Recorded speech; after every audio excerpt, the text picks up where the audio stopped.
The security guards grabbed Amara Okafor's arms as she stood in the middle of the busy office, tears streaming down her face while her coworkers watched in shock. "Please, I didn't take anything," she cried as they searched through her purse and found the missing diamond necklace that belonged to their boss, Mrs. Victoria Sterling. The entire staff gasped as the expensive jewelry fell onto the floor, sparkling under the office lights.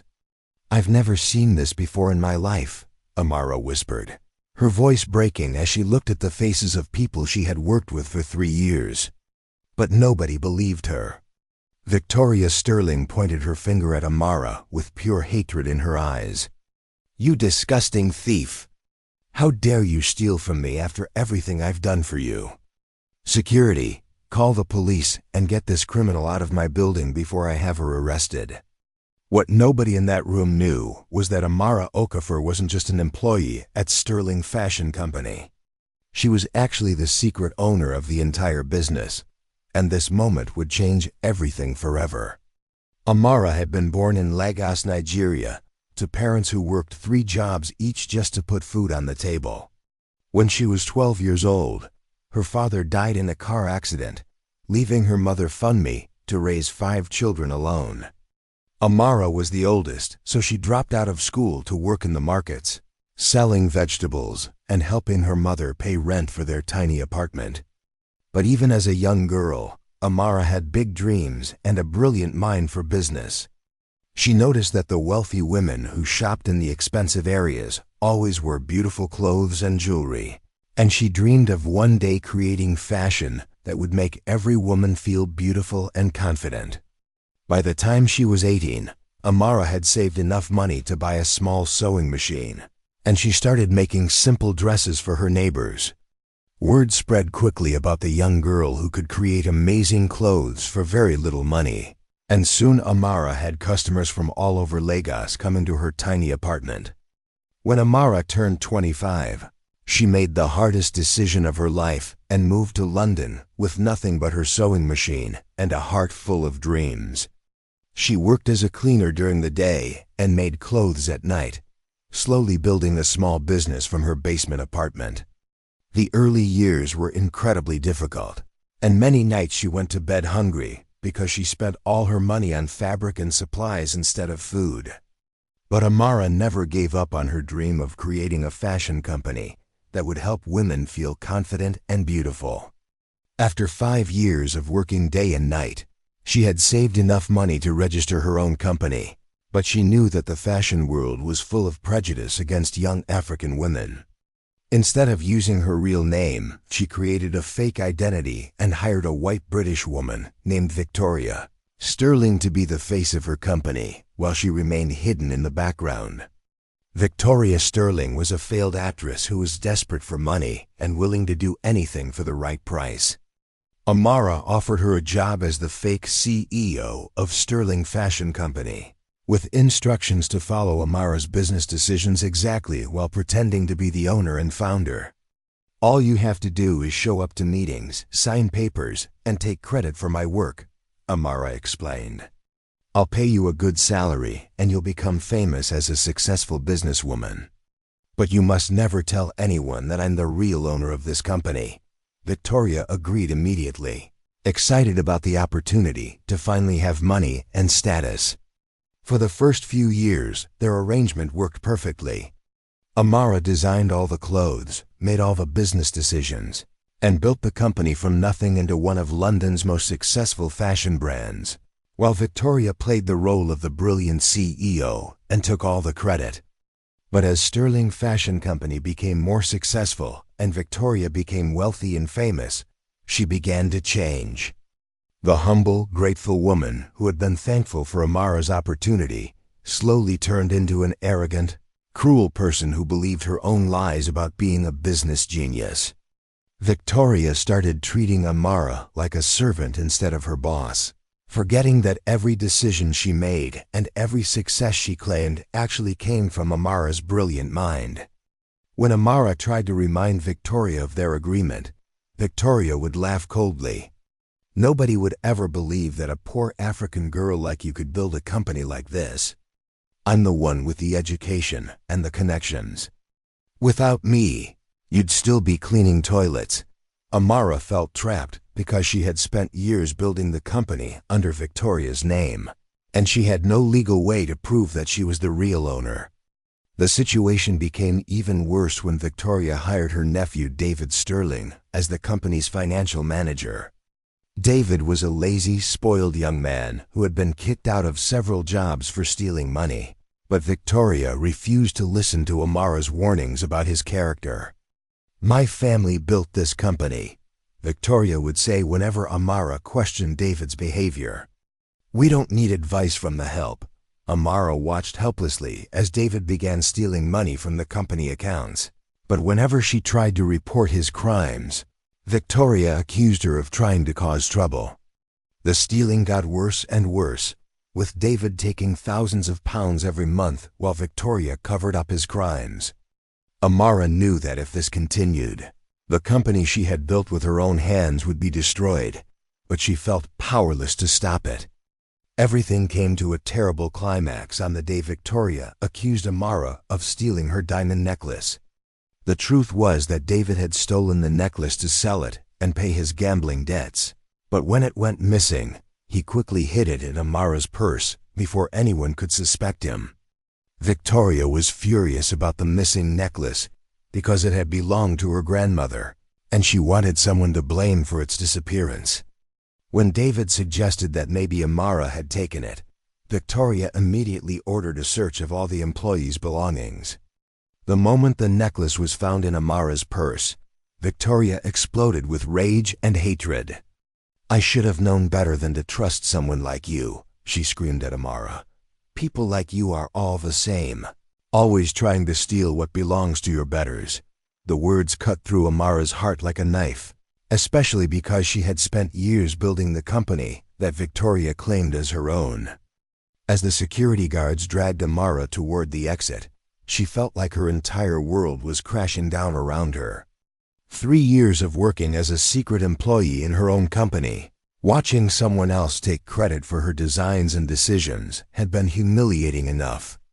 But now she was being accused of stealing from the very woman who had been stealing her life's work for years. "This isn't over," Amara said quietly as the guards pushed her toward the door. Victoria laughed cruelly. "Oh yes it is, you pathetic thief. You'll never work in fashion again. I'll make sure of that. And if I see you near my company again, I'll have you arrested." But what Victoria didn't know was that Amara still had copies of all the original documents, proving that she was the real owner of Sterling Fashion Company. She had been saving them for years, waiting for the right moment to reveal the truth. That night, Amara sat in her small apartment, feeling more alone and heartbroken than she had ever felt in her entire life. She looked at the legal documents that proved she owned Sterling Fashion Company and wondered if she should just give up and start over somewhere else. The thought of fighting Victoria and David in court terrified her because she knew how difficult it would be for a young African woman to prove her case against wealthy white people who had all the advantages. But then she thought about her mother back in Lagos, who had worked so hard to give her children a better life. She thought about all the young women who had bought her clothes and felt beautiful and confident wearing them. She thought about her dreams of building a fashion empire that would change the world. "I will not let them destroy what I built," she said to herself. "I will fight for what is mine." The next morning, Amara hired the best lawyer she could afford and began the process of proving that she was the real owner of Sterling Fashion Company. It wasn't easy because Victoria had spent years building a public image as the company's founder, and most people found it hard to believe that a young African woman could have built such a successful business. But Amara had kept detailed records of everything from the very beginning, including design sketches, financial records, and even recorded phone calls where she gave Victoria instructions on how to run the company. Slowly but surely, the evidence began to build a clear picture of what had really happened. Victoria hired expensive lawyers to fight the case, but they couldn't argue with the mountain of proof that Amara had carefully collected over the years. Meanwhile, Sterling Fashion Company was falling apart without Amara's brilliant leadership. Victoria had no idea how to actually run a business, and without Amara's designs and decisions, the company quickly began losing customers and money. The new clothes coming out were poorly designed and cheaply made, nothing like the beautiful, high-quality fashion that had made Sterling Fashion famous.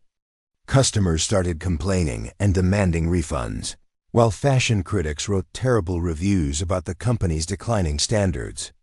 David Sterling continued stealing money from the company accounts, but now there was less money to steal because sales were dropping so quickly. Victoria panicked and tried to hire new designers and managers, but nobody could replace Amara's unique talent and vision for fashion.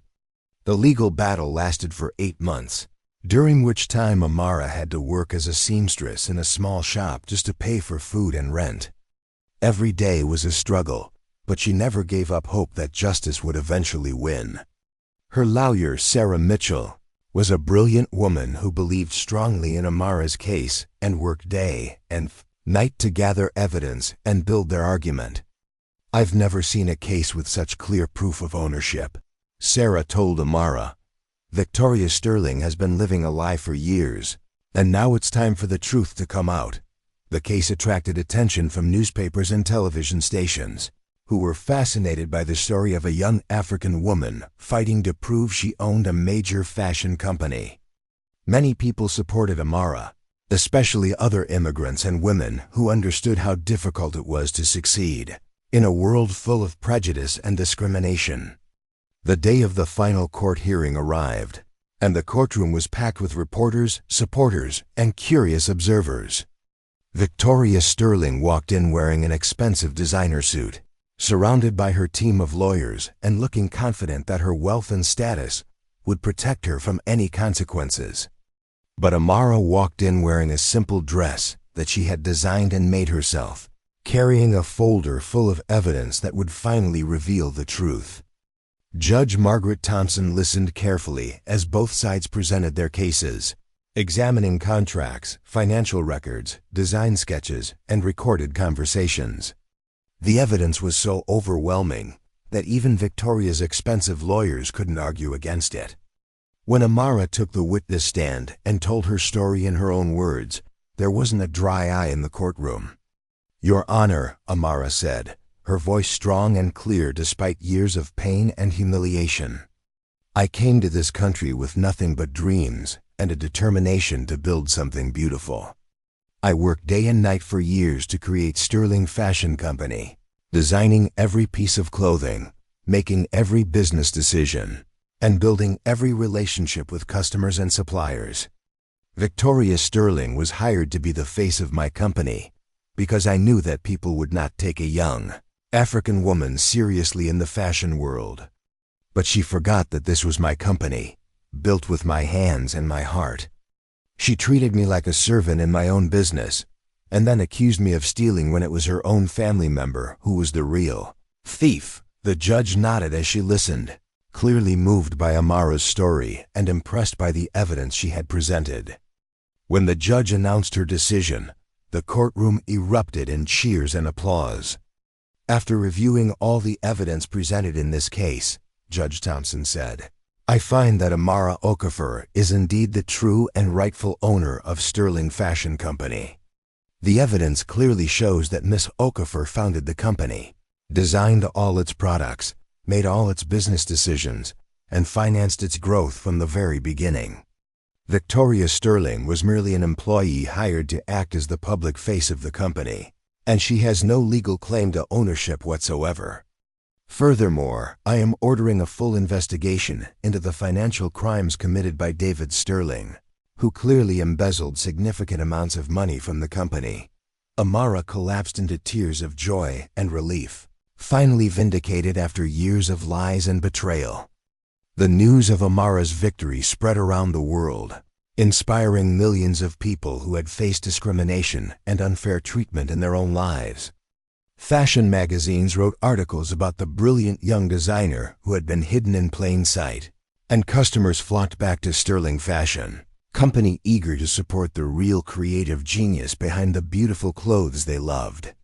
Amara immediately fired Victoria Sterling and David Sterling, who were both facing criminal charges for theft and fraud. She also fired all the managers who had treated her badly during her years as a secret employee, replacing them with people who understood her vision for creating fashion that celebrated the beauty and strength of women from all backgrounds and cultures. Under Amara's open leadership, Sterling Fashion Company grew bigger and more successful than ever before. She renamed it Amara Fashion and expanded into markets across Africa, Europe, and America, creating jobs for thousands of people and inspiring a new generation of young designers. Amara never forgot where she came from, and she used her success to help other immigrants and young women achieve their own dreams.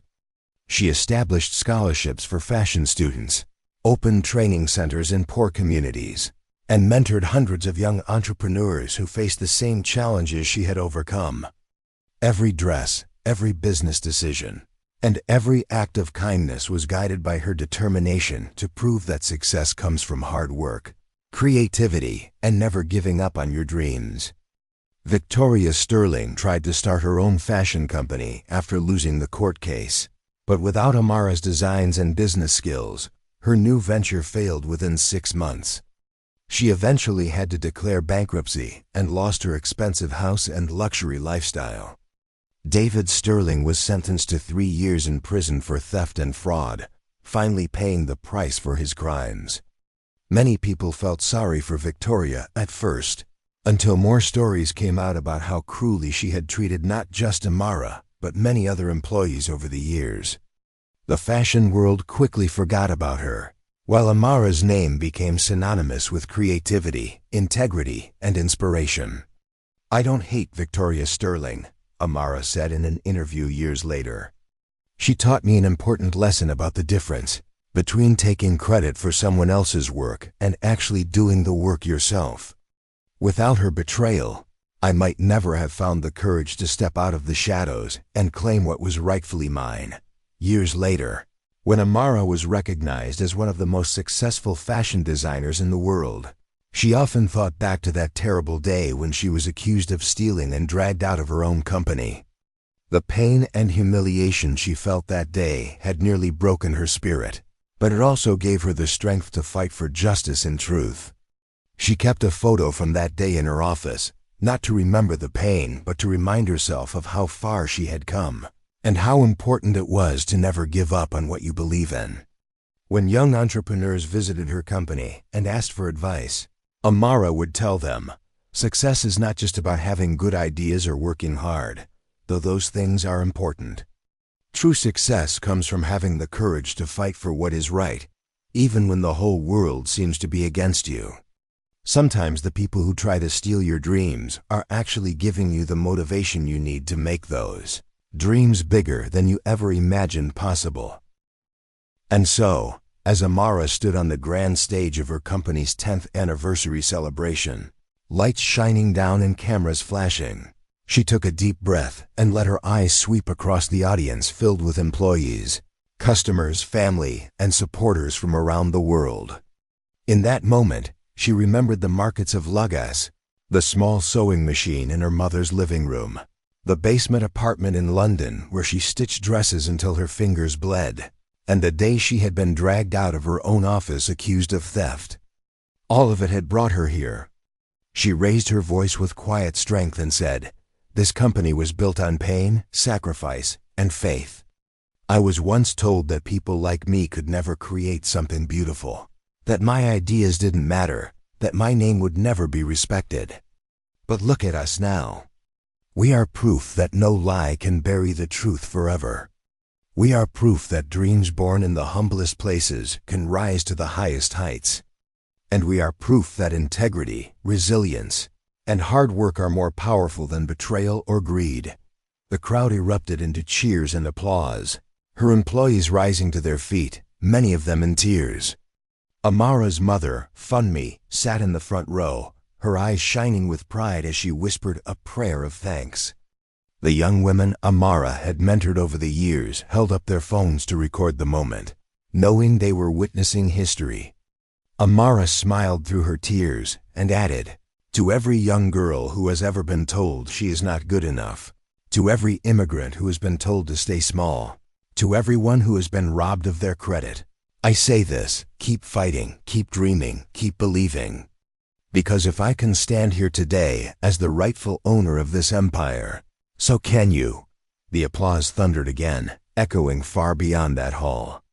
Her words would go on to inspire millions who saw the video online, proof that the shadows cannot dim the light of someone who refuses to quit. And if you've been moved by Amara's incredible journey, from betrayal to triumph, from being silenced to owning her voice, then this is your reminder: your story is not over. No matter who tries to write you out, your truth will always find a way to shine. Don't let anyone steal your dreams. Stand tall, fight back, and claim what is yours. And before you leave, make sure you like this video, subscribe to our channel, and share this story with someone who needs hope today, because you never know whose life might change with just one click, one word, or one act of courage.